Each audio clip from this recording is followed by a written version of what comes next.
түрдүү кооздуктар менен жасалган таттуулар башында чакан ишкердин хоббиси болуп, кийин каражат тапчу булагына айланды. Максат Сүйүнбаева буга чейин 4 баласына жөлөк пул алып, жумушу жок үйдө отурчу. Интернеттен таттуулардын жасалышын көрүп кызыгып, аны өзү жасоону кыялданып жүргөн. Мамлекеттен алган 100 000 сомго баштапкы керектүү жабдыктарды алып ишин баштады. 100 000 мен өзүмө керектүү эң бир жакшы духовка алдым, анан принтер, пищевой принтер.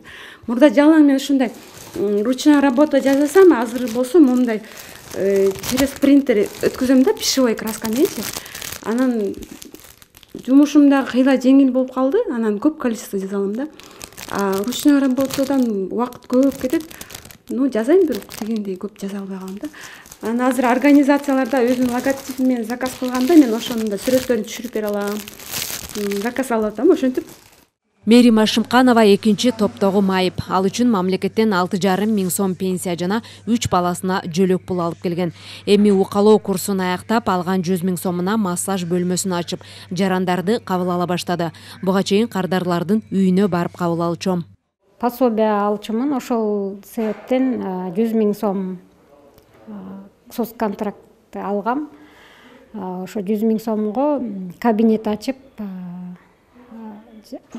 массажга керектүү инструменттеримди, бардык керектүү материалдарымды алып иштеп баштадым. Азыркы учурда иштеп атам.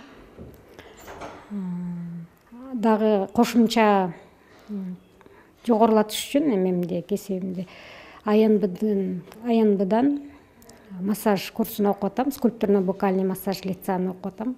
Эмгек социалдык камсыздоо жана миграция министрлиги жумушсуздарды рынокко керектүү адистиктерге кыска убакыт аралыгында окутуп, каражат тапканга көмөктөшөт.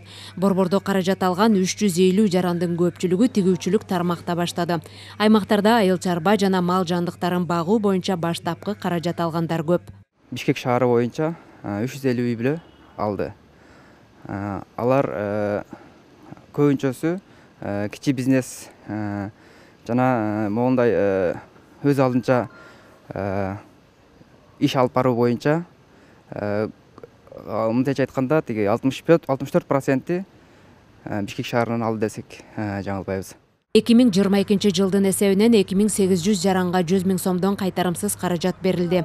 Ал үчүн мамлекеттик бюджеттен 280 миллион сом акча бөлүнгөн. Быйыл 10 000 адамга көмөк каражат берүү планы бар. Элиза Нурматова, Азамат Жапаков, Фалато 24.